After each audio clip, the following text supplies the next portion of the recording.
Bon matin tout le monde, bienvenue dans On jase de chasse, de pêche, de plein air avec moi-même, Steph Monette. J'espère que vous allez bien.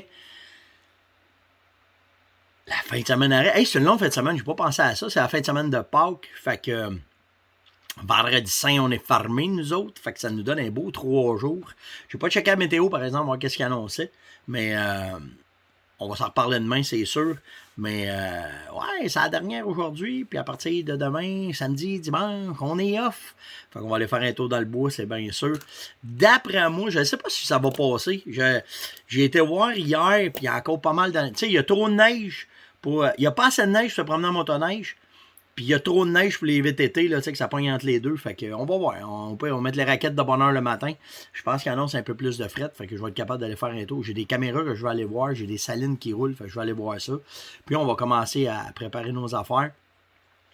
On a commencé à magasiner notre nouvel équipement. C'est nécessaire, bien entendu, notre nouvel équipement là, pour notre expédition qu'on veut faire au Pian cette année. Fait que bien hâte de voir comment ça va aller. Puis tu sais, ça là, c'est un beau projet en maudit. J'ai vraiment hâte d'essayer ça. Vraiment hâte. Il va falloir aller couper notre bois. Fait que j'ai dit à Yann, on va probablement prendre 2 jours. Aussitôt que la neige va être tombée, on va aller faire des micro-salines dans ce coin-là. Puis après ça, on va aller tout de suite couper notre bois, préparer nos affaires pour que, quand on arrive dans le temps de la chasse, tout soit là. Qu'on ait juste à monter les tentes, puis qu'on aille à passer 2-3 jours dans les montagnes des Laurentides. Ça va être le fun en tabarouette. Beaucoup de questions hier, c'était fou, là. C'est salines, les bottes. En tout cas, j'ai un paquet d'affaires à vous parler. La première, ben oui, à soir, chasse et pêche 2.0. Avec Serge. Moi pis Serge, on va faire un live. Ça s'enligne un méchant gros live. On regardait le monde qui se sont inscrits. Là. Je vais juste le un peu. On regardait le monde qui se sont inscrits. Là. Tabarouette, il y a du monde qui... Il va y avoir du monde à soir sur le web. Fait que ça va être le fun, vraiment le fun. On parle des salines, bien entendu. On va en profiter pour faire le lancement d'un nouveau produit. Il y en a qui sont clouseaux. Hein. Il y en a qui ont commandé. Ouais, moi, d'après moi, ça va être ça. D'après moi, ça va être ça. Fait que on va lancer un nouveau produit de la Ferme Monette. On va naturellement faire des tirages avec vous autres. Fait que participez à soir, venez faire un tour, venez jaser avec nous autres pendant cette heure-là. Avec moi et Serge. On va jaser de salines. On va répondre à vos questions pour les salines. Ben hâte à ça. Ben hâte. Moi et Serge, on se tire la pipe pas mal. Fait que ça devrait être une belle soirée ce soir, bien sûr. Fait que à soir à 7h30. Chasse et pêche 2.0 sur plein de plateformes. Facebook, vous allez nous poigner. De toute façon, on diffuse sur ma page, sur la page à Serge, tout le kit. Fait que, on va se voir à soir. OK, on commence avec les questions. Fait que ça, c'est fait. Les salines, Steph, tu réactives quand? Quel minéraux tu vas utiliser pour faire ça? C'est Joël qui demande ça. Moi, normalement, je vais faire mes salines là, le plus de bonheur possible parce que c'est là qu'il y a le plus de carence, puis c'est là que tu vas avoir le plus d'achalandage. Puis après ça, moi, je réactive tout le temps au mois d'août. Plus possible, si je peux, vers la fin août, pour avoir du nouveau stock, pour que quand je vais commencer à chasser, que j'aie rien à faire. Mais une affaire, par exemple, qui a changé notre façon de faire, c'est qu'on s'est aperçu, après la chasse, c'est important de réactiver aussi. Fait que toutes les places où est-ce qu'on va à la chasse, exemple, à l'Orignal, quand on sort en octobre, on réactive tout de suite. La même affaire au chevreuil, tous les spots qu'on fait en novembre, on va réactiver tout de suite. Ça place les affaires. Comme là, cette année, l'hiver n'a pas été dur. Fait que ça permet de bien settler nos affaires, puis d'être capable de combler les carences de nos gibiers. Fait que c'est un peu comme ça que je vais travailler mes territoires. J'ai eu Yves Lafont qui m'a dit « Steph, j'ai cherché les bottes Zumberland, je suis allé chez Sale parce que Sale en vendait. Il dit « Aucune botte Zumberland sont BO. » C'est pas qu'ils sont BO, c'est qu'ils vont rentrer. La majorité des stocks pour l'automne rentrent normalement en juin, juillet et août. C'est là que ça va rentrer. Puis, je vais essayer cette année, à travers les On jase, de vous tenir au courant des nouvelles arrivages, de tout ce qui va se faire. Tu sais, comme dans le cas de la Ferme Monette, On a à peu près 80% des magasins qui sont livrés présentement. Fait que vous commencez à retrouver du stock un peu partout, là, que ce soit les Canadian Tire, Lindsay, chez La Tulipe, Baie-Amère, les boutiques de chasse et pêche. On commence. On a fini quasiment tout le sud. On est dans l'est, puis on finit le nord après. Fait que ça s'en vient, là. On est dedans pour le stock de printemps. Après ça, tous les stocks de la Farmonnette vont rentrer normalement en juillet. Tout est calculé, nous autres, pour que fin juin, juillet, août, tout rentre dans les magasins. Fait que c'est tout le temps là que ça se fait. Fait que soyez patients, que ce soit autant pour nos stocks à nous autres que pour les Buds Amberland, là, comme que Yves demandait. Ça va arriver, puis je te le confirme, là. Il y a des commandes de passer parce que j'en ai parlé hier avec les acheteurs de sale, puis ils m'ont dit qu'ils attendaient justement des Buds Amberland dans leur boutique. Fait que soyons juste un petit peu patients. Puis je ne sais pas comment ça va livrer, mais vous tenir au courant en tout cas. Tu sais, je vous l'ai dit, c'est une année encore de pas très le fun. Puis là, ben, si on regarde aller notre ami COVID, tabarnan, pour moi, on va s'en ramasser à pas faire grand-chose ou à rester, à pouvoir juste faire une chose, c'est aller prendre des marches puis aller dans le bois. Fait que c'est pour ça. Fait que, tu sais, à cause de la pandémie, on a beaucoup de problèmes d'approvisionnement. Puis comme je vous dis, c'est pas de la pression, ça vente vraiment pas. Je suis vraiment honnête avec vous autres. Quand tu trouves de quoi, t'es mieux de l'acheter là parce que c'est pas sûr que tu vas en avoir plus tard. Fait que on y va comme ça. J'ai André Baudry qui m'a parlé. Non, pas André Baudry, Yann Tremblay. André Baudry, c'est lui que je veux parler. Yann Tremblay m'a demandé, Steph, parle-nous donc de Trophée Québec. C'est quoi ça, puis qu'est-ce que ça fait? Trophée Québec, c'est une branche. Ben, c'est pas une branche. Je suis pas affilié avec le Bone & Crockett, mais c'est inspiré du Pope & Young et du Bone & Crockett. C'est un système de mesure pour les chevreuils, les orignaux, les ours et les caribous que vous récoltez à travers le Québec. Alors, si vous récoltez un beau gibier, ben, vous pouvez demander un mesureur officiel. Présentement, le mesureur officiel au Québec, c'est André Baudry. C'est lui qui en fait le plus. Il dédie maintenant sa carrière de chasseur à mesurer juste... quand je l'avais rencontré au printemps, j'avais demandé... Tu chasses ça encore, André? Parce qu'André, tu as un méga buck, là. Méga buck chevreuil dans les cantons de l'Est. Je chasse ça encore. Il dit, ouais, il dit, moi, ma meilleure place, je chassais, c'est sur le bord de mon téléphone. C'est quand les gars m'appellent et je m'en vais mesurer des chevreuils, puis il dit, là, j'ai envoyé des beaux. Fait que, tout ça pour vous dire que Trophée Québec, c'est chapeauté par la FEDCP. Puis, faites juste faire Trophée Québec Google, puis vous allez rentrer dessus, vous allez voir un peu tout ce que. Puis, on voit comment est-ce que de chevreuil d'enregistrer au Québec. Combien il y a d'orignal enregistré au Québec. Attendez, je vais essayer de voir. J'avais vu ça tantôt quand j'ai cliqué. Je ne le vois plus, là, naturellement. Avec les internets. Mais en tout cas, tout ça pour vous dire que tu as les 4 espèces. Puis ce que je trouve, ce que j'ai trouvé de vraiment sharp, c'est que dans le cas du cerf de Virginie, ils ont mis 3 classes. Ils ont pris de l'avance sur ben des affaires. C'est que les 3 classes, c'est les chevreuils typiques. C'est avec un panache, un vrai panache, là, tu sais, symétrique d'un cerf de Virginie. T'as atypique, c'est ceux qui sont tout croches. Puis, ils ont fait la catégorie anticosti.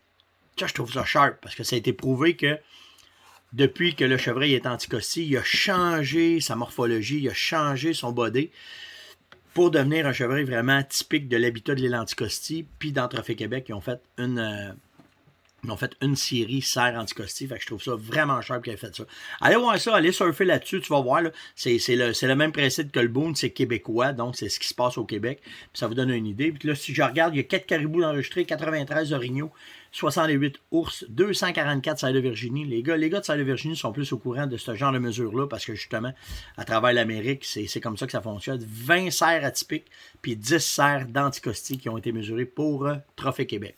Fait que j'espère que ça répond à ta question, Yann. Si t'en as d'autres, n'hésitez pas. Si vous voulez en savoir plus, tu sais, moi, je suis mesureur officiel Bone & Crockett. Je sais un peu je sais très bien comment ça fonctionne. C'est pour ça aussi qu'on avait été faire un tour pour voir le fameux buck de Saint-Michel-des-Saints. Mais on a hâte de voir cette enquête-là. Pas une nouvelle de cette enquête-là, justement. Je pourrais peut-être faire un follow-up là-dessus. En tout cas, fait que si vous avez d'autres questions sur Trophée Québec, ben, ça va me faire plaisir, mais c'est tout bénévole. Hein? Quand vous appelez un mesureur qui se déplace, qui vient chez vous, c'est bénévole. Le gars vient faire ça parce qu'il trippe vraiment, ou vous allez chez eux, il trippe vraiment. Fait que, une belle patente, une belle affaire pour voir un peu la génétique. Puis il y en a du beau chevreuil là, au Québec. Là, vous allez rester surpris.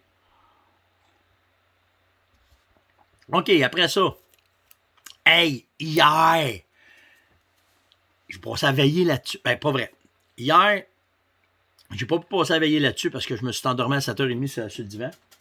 Hey, je m'excuse, Jonathan. Jonathan attendait mon téléphone hier. On s'est texté. Oh. On s'est texté hier. Comme ça. On s'est texté hier, moi puis Joe, vous allez voir, là, ça va être un nouveau partenaire avec qui on va travailler prochainement. Puis Steph appelle-moi. Le temps je dis, t'es-tu dispo? Steph appelle-moi. Steph t'es endormi sur le divan. Fait que je me suis réveillé un matin. Fait que je te parle aujourd'hui, Joe. Il n'y a pas de problème. Ça va aller. T'es dans mon to-do à faire aujourd'hui. Hier, j'ai reçu mon cours de GPS pour mon 700i, parce qu'il était branché, je vais mollo. Reste allumé. J'ai reçu hier, comment est-ce que lui, c'est récent, là, c'est le nouveau de cette année, non, l'année passée qu'il avait sorti. J'ai mon cours, Sylvain vient de le mettre à jour avec Hélène, fait que ceux qui vont vouloir, attendez une seconde, comme ça. OK. Ceux qui ont le 700, le Montana 700 comme le mien, le 700i, puis le 700, je ne sais pas c'est quoi l'autre avec la caméra, le cours de GPS de orientation azimut de Sylvain PLN, il est sorti. Puis regardez bien ça, comment ils sont sharp. Je vous le dis, là, j'ai commencé un bout, je me suis endormi dessus, là, parce que c'est pas intéressant, parce que je suis fatigué, mais j'ai fait un bout, puis il prend le GPS à 0, puis il vous explique tout, comment faire, bien le sécler, pourquoi tu le cycles de même, pourquoi tu fais ça, puis Sylvain vous le met pratique, le GPS. Il y a plein de programmations que vous pouvez faire. Mais en plus, j'avais commandé à Hélène ma batterie de spare. Oups, elle est là. Fait que j'ai une batterie maintenant de supplémentaire pour mon GPS, parce que celui-là, ça prend une batterie de spare au cas où, hein. Mais la batterie a fait longtemps. J'ai fait plus que 2 jours avec une batterie, si tu fais attention. Puis, Sylvain vous explique comment faire pour sauver vos batteries. Fait que tu peux durer facile 3 jours avec ta batterie de GPS si tu fais attention. Une autre affaire. Hélène, elle m'a envoyé ça. Elle dit, garde, tu vas aimer ça. Attendez, moi le fermer. Je vais fermer mon GPS. Elle dit, tu vas adorer ça. Une poche pour mettre mon GPS dedans. Ça, c'est sharp à tabarnouche. Parce que moi, c'est comme ça que ça marche. Tu peux attacher ça après ta ceinture. Tu as ta pochette. Ils ont pensé à ça ici. Fait que quand tu vas être dans le bois, il est accroché après toi. Oh, je sais pas. Il est accroché après toi. Tu sors ça. Puis là, tu as ton GPS. C'est Hélène qui est fait en plus. L'autre affaire qui est cool, c'est que tu as une poche de rangement pour pouvoir mettre justement ta batterie. Et au cas où qu'il t'arrive une bad luck, ta boussole de spare, c'est la boussole d'orientation azimut. Elles sont écœurantes. Je vous le dis, là, j'en ai plusieurs boussoles. Celle-là, elle reste. C'est celle-là que je vais avoir accrochée après moi. Mais pourquoi je vous parle de ça? Le service. C'est malade, le service que j'ai avec Sylvain PLN. Même si je les connais, elle n'était pas obligée de faire ça hier. Elle m'avait tout mis mes petits posts dedans. Ça, c'est pour mettre ton GPS. Ta batterie est là. Elle avait tout défait mes boîtes. Elle avait tout mis ça dans mes affaires. Elle m'avait envoyé ça comme ça dans la boîte. Tiens, Steph, elle dit, même que tu rouvres, elle dit, on t'a montré comment t'es. Tu sais, c'est des formateurs, hein? C'est des formateurs professionnels, là. Fait qu'ils sont arrivés, tout était prêt, j'avais pas à me casser la tête, puis naturellement, j'avais ça aussi dedans. Fait que vraiment, merci à Sylvain et à Hélène, un service de la mort. En passant pour le cours de GPS, on en a déjà parlé, mais vous pouvez l'avoir dans pas mal tous les GPS maintenant. Puis je vous le dis, c'est un must. C'est vraiment un must. Allez sur le site web. De toute façon, je vais mettre le lien aujourd'hui, il n'y aura pas de problème. Mais c'est un must. Là. Vraiment. Puis là, on rentre au printemps, c'est le temps, là, si vous voulez faire vos tests de GPS, apprendre comment est-ce que ça fonctionne. Le cours, il est basé sur les GPS, mais aussi sur les cartes et boussoles. Puis, à l'intérieur, c'est déjà tout prêt. Vous allez avoir la façon, comment lire, comment expliquer.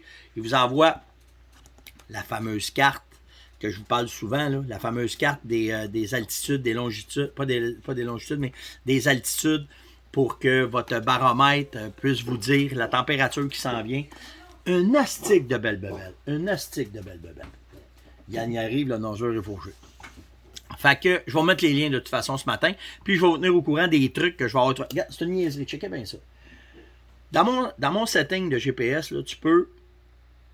On fait ça de même. OK, mettons, là, tu es en carte. OK? Puis, quand je voulais le farmer, c'était un aria, là. OK? Il m'a juste. Sylvain, tu fais juste te montrer. Il sec ton bouton ici sur le côté. Tu fais tic, ferme tout de suite. Tic, il rouvre. C'est fonctionnel. C'est pour ça c'est ça le cours. C'est qu'il va vous montrer tout plein de petits trucs, comment est-ce que c'est sharp. Tu sais, le fameux 3 mètres du GPS qui est là. C'est malade. Je vous le dis, là, c'est un must, ce coup-là. Vraiment, pour être certain d'avoir un bon fonctionnement, comme ça, pour avoir un bon fonctionnement, et surtout savoir toutes les modalités que votre GPS peut vous donner. Fait que c'est cela. Merci à Sylvain Pélan. Ça, c'est fait. Après ça, David Degg. Ça, c'est une bonne question. David Degg me demande, Steph, quand tu fais tes salines, puis t'as pas de souche, qu'est-ce que tu fais? Ben, t'es pas à bonne place. Non, non. C'est pas vrai. C'est sûr que si tu es capable de faire des salines dans des endroits couverts, c'est beaucoup mieux que dans des endroits ouverts. Mais je le comprends que tu peux avoir des places que tu n'as pas de souche. Ça m'est déjà arrivé de faire des salines dans des endroits sablonneux où est-ce qu'on n'avait pas d'arbres, c'était juste des petits arbres. Tu as deux affaires que tu peux faire. La première, c'est soit que tu vas prendre des rondins, puis tu vas te bâtir une pyramide de bois. OK? Fait que tu vas prendre des rondins. Si tu en as des gros, c'est facile. Tu vas en mettre 4, 3, 2, 1. Puis là-dessus, tu donnes des traits, soit des coups de chainsaw, avec ta drill, tu vas faire des trous, puis tu vas mettre ta saline là-dessus. C'est la première affaire que tu peux faire. La deuxième affaire, si tu n'as pas ça en plus, que tu es dans un endroit où les arbres sont très petits, puis que tu n'as pas moyen de faire de quoi, tu peux te faire des pits au sol. Ce que tu fais, c'est que tu vas dégarner, tu essaies de trouver un endroit où il y a de la terre noire. OK? Il faut que tu essaies de trouver un endroit qui ne sera pas en roche. Surtout, ça prend un endroit où il y a des sédiments, OK? Où il y a de la terre. Là, tu vas prendre une pelle, tu vas enlever la première couche de sédiments sur le dessus, puis tu vas juste essayer de te faire un petit tank dedans. Un petit tank pour vraiment mettre une piscine, OK? Mais tu vas juste te faire un petit tank, puis là, tu vas mettre tes minéraux directement au sol. La pluie va ramasser ça, va rentrer ça dans le sol. Moi, j'essaie, quand je fais ça, de trouver des endroits où il y a bien des racines. Souvent, parce que du thé du Labrador, c'est un arbuste avec plein de racines. Tu n'es pas capable de donner un coup de pelle là-dedans, c'est plein de racines. Bon, ben ça va emmagasiner tes minéraux. Fait que là, ben, tu peux mettre ça directement au sol. La pluie va ramasser ça, ça va se faire un pit. On appelle ça un pit. Puis les chevreuils et les orignaux vont venir là-dedans, ils vont venir gratter ça, puis ils vont manger à terre, ils vont manger les racines. Puis là, ben, tu vas avoir au moins un endroit pour avoir une saline qui va être efficace, du moins, OK? Fait que c'est un peu ça. Les souches, c'est sûr, c'est ce qu'on aime le plus, parce que c'est là vraiment, tu le mets ça facile, mais je te le dis, ça m'est déjà arrivé de ne pas en avoir, puis on se casse pas la tête, là. On faisait des pit holes, on mettait des bûches une par-dessus là. Tu peux faire les deux. Tu peux faire tes bûches en pyramide, puis en dessous, faire un trou, puis ça va marcher, il n'y aura pas de problème, David. Fait que, un autre sujet de fait. Ouais, ça, c'est un maudit beau sujet, puis une affaire qu'on va jaser pas mal. Combien il me reste de temps? Je parle-tu de ça tout de suite? Bon, je vais parler de ça, puis s'il me reste du temps, je vais tirer pour l'ours après. J'ai LP Duval, Dorval, je vais mal écrire, Dorval, ouais, qui me demande, Steph, la chasse en terre publique. Ça a l'air que c'est difficile pour un débutant. Comment est-ce que tu vois ça? Comment est-ce que je peux me débrouiller? Tu penses qu'il faudrait faire une loi? Faire des lois de même, ça va être à l'UPF de travailler là-dessus. Ça, c'est des dossiers à long terme que l'UPF peut travailler là-dessus pour essayer de faire... parce que, tu sais, on est la seule province qui est comme ça. Que quand tu rentres dans le bois, que tu as des chasseurs qui viennent... Il y en a qui sont malades. Ils ne comprennent pas la fraternité qu'on peut avoir entre nous autres. Puis pour un bout de poêle, ils sont prêts à s'arracher à la tête et à tasser du monde. J'ai de la misère à comprendre ça. Mais, tu sais, quand tu es sur des terres publiques, n'importe où au Canada, même aux États-Unis, quand tu rencontres un chasseur, les gars te saluent. Salut, comment ça va? T'as-tu vu de quoi? Les gars sont très, très, très gentils. Ici, au Québec, ils viennent avec des oreilles, des cornes de diable, puis ils vivent fous. Oui, c'est difficile. Moi, il y a des places, c'est très difficile. Plus que tu vas t'en entour de des villes, moins ça va être facile de trouver des territoires de chasse. La meilleure façon, c'est de faire tes devoirs. Puis attends-toi que ça peut arriver, que tu vas arriver à l'automne, puis tu pensais que tu étais tout seul, puis tu vas avoir une gang de gars qui ne seront pas contents, puis qui vont te donner de la merde. Mais tu peux t'organiser quand même pour... tu sais, moi, j'ai passé quasiment ma carrière à chasser dans des territoires publics. C'est de la préparation au printemps, c'est de la préparation au mois d'août. Tu vas voir. Puis, tu sais, moi, la majorité des chasseurs, là, ils chassent tout le temps dans le premier 100 mètres sur le bord des chemins. Fait que, tu sais, ça se passe tout le temps dans ce coin-là. Fait que, tu sais, s'il y a une trail, ben, où est-ce que la trail la va, tu calcules que dans ces 100 mètres-là, souvent, c'est là que les gars vont se placer. 200 mètres, c'est max, tu sais. Fait qu'après ça, ben là, tu vas voir, tu sais, comme moi, ce que je m'en vais avec Yann cette année, c'est ça. On rentre dans le public, on va laisser le truck, après ça, on met nos backpacks, puis on va marcher un bon bout dans le bois, puis on va aller s'installer loin. C'est sûr qu'on va probablement voir du monde qui va venir se frotter à nous autres, mais on va être là avant eux autres. on va être placé. Puis je suis plein de gars qui vont venir me dire que j'ai pas le droit de chasser là. C'est des tailles publiques, je suis certain. Fait que on va aller faire un aménagement, mais tu sais, des aménagements cachés, on va faire attention. Puis là, ben, à partir de là, c'est là qu'on va chasser. Fait que, tu sais, ça te donne une idée. Je laisse pas de trash, je laisse rien. Là, la seule affaire qu'ils vont trouver, c'est une corde de bois, là. Tu sais, mais je laisse pas d'indices. Mes salines, je mets pas des blocs blancs, je mets des blocs rouges. Tu sais, je suis bien, bien, bien discret parce que, justement, s'il y a des gars qui chassent, je veux pas qu'ils pensent que, ou eux, qui vont chasser à ma place. Fait que c'est un peu la façon que je fais. Moi, je pense que plus tu vas aller loin, plus tu vas avoir la paix. Mais comme je te dis, si tu restes sur le bord des chemins, tu n'auras pas grand chance. Bonne journée, madame. Fais attention à toi. On se voit ce soir. Travailles-tu demain, toi? Non! On est off demain. Yes, sir. Bon, ben c'est bon, Minou. Attention à toi, on se parle tantôt. OK, bye. Fait que, tu sais, c'est un peu la façon que je vais procéder. Mais oui, c'est pas une rumeur. Il y a beaucoup, beaucoup de territoires où est-ce que tu vas avoir de la misère. Par contre, les ZEC, les zones d'exploitation contrôlées, maintenant, ils ont des territoires donnés, ça va te coûter pas trop cher. Les ZEC s'en viennent bien. Là. De ce que j'ai comme information, je n'ai pas été encore dans une ZEC, là, mais les informations que j'ai, c'est que c'est quand même intéressant. Fait que tu as ça aussi que tu peux